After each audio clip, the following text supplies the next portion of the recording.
ይህ በምስሉ ላይ የምትመለከቱት የኢራን ሃይበርሼካን ባላስቲክ ሚሳኤል ሲሆን የኢራን መንግስት በመካከለኛው ምስራቅ በሚገኙ የአሜሪካ የጦር ሰፈሮች ላይ ሲተኩሰው ቆይቷል።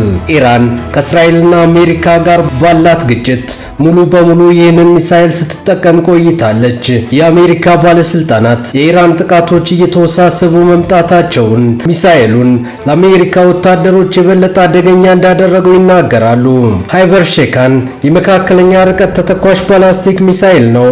ኢራን ሚሳኤሉን እስከ 1450 ኪሎ ሜትር ወይም 900 ማይል መጓዝ እንደሚችልና መላው የመካከለኛው ምስራቅ ቀጠና ስጋት ውስጥ መክተት እንደሚችል ትናገራለች።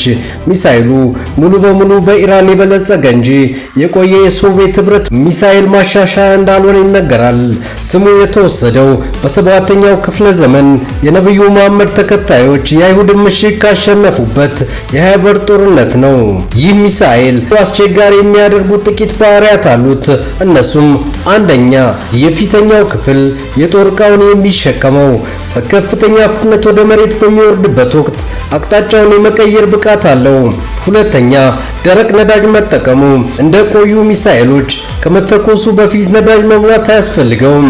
ይህም ኢራን ሚሳኤሎቿን በጭነት መኪኖች ላይ ዝግጁ አድርጋ አደጋ ከመድረሱ በፊት በፍጥነት እንድትተኩስ ያስችላታል። ሶስተኛ፣ ከባድ ጭነትና ፍጥነት ከ500 ኪሎ ግራም ወይም ከ1000 ፓውንድ በላይ የሚከብዱ ፈንጂዎችን ተሸክሞ በሰዓት በሺዎች የሚቆጠሩ ማይሎችን መጓዝ የሚችል በመሆኑ በቀጥታ የሚያደርሰው ጉዳት በጣም አደገኛ ነው። እንደ ኢሮፓያን አቆጣጠር በ2022 አስተዋውቆት የነበረው የሃይበርሼካን ሶስተኛው ትውልድ ንድፍ ከቀደሙት ሚሳኤሎች በ3 እጥፍ የቀለለና ለመተኮስ የሚወስደው ጊዜ ደግሞ በ6 እጥፍ የፈጠነ መሆኑን የኢራን ወታደራዊ አካላት ገልጸዋል። ኢራን ሃይበርሼካንን ከሌሎች ሚሳኤሎችና ድሮኖች ጋር በማድረግ የተለየ ፍጥነት፣ የበረራ መስመርና እንቅስቃሴዎችን በመጠቀም የመከላከያ ስርዓቶችን ለማለፍ ትሞክራለች። አሜሪካ አብዛኛው ሚሳኤሎች ማክሸፍ ብትችልም የተወሰኑት ግን አልፈው ጥቃት አድርሰውባታል። በሐምሌ ወር በዮርዳኖስ በሚገኘው የጦር ሰፈር በተፈጸመ ጥቃት 3 የአሜሪካ ወታደሮች ተደብድበው ተገድለዋል። ግጭቱ ከመጀመሩ በፊት አሜሪካና እስራኤል ኢራን ሃይበርሼካንን ጨምሮ ወደ 2500 የሚጠጉ መካከለኛ ርቀት ባላስቲክ ሚሳኤሎች እንዳሏት ገምተው ነበር። በተጨማሪም ኢራን አጭር ርቀት ባላስቲክ ሚሳኤሎች፣ ክሩዝ ሚሳኤሎች እና የጠፈር መንኮራኩር ማስወንጨፊያዎች አሏት። በህንድ ውቅያኖስ ላይ በሚገኘው የዲያጎ ጋርሲያ የአሜሪካ የጦር ሰፈር ላይ መካከለኛ ርቀት ተተኳሽ ሚሳኤሎችን ተኩሳለች። በኢፒክ ፉሪ ዘመቻ ወቅት አሜሪካ የኢራን ሚሳኤልና የማስወንጨፊያ ቦታዎችን ለማጥፋት ብትሞክርም ኢራን ከመሬት ስር ካሉ ተቋማቶች አውጥታ የአቅርቦት መጠኗን እንደገና ማደራጀት ችላለች። በተጨማሪም ኢራን ይህንን ሚሳኤል በየመን ለሚገኙ የሁቲ አማጽያን አሳልፋ እንደሰጠች የሚያሳዩ መረጃዎች አሉ። የአሜሪካ መከላከያ ደህንነት ኤጀንሲ ባወጣው ፎቶግራፍ የሁቲዎቹ የሃይበርሼካን ስሪት ከኢራኑ ጋር ሙሉ በሙሉ አንድ አይነት መሆኑን አሳይቷል።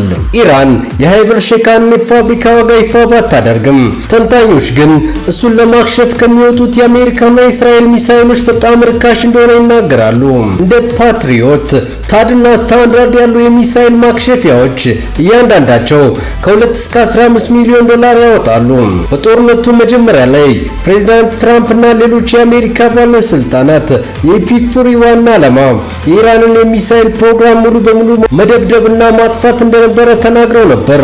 በኋላ ላይ ፕሬዝዳንት ትራምፕ ያንን ዓላማ በመተው ትኩረታቸውን የኢራን የኒኩሌር መሳሪያ እንዳታበለጽግ በማድረግ ላይ አድርገውታል።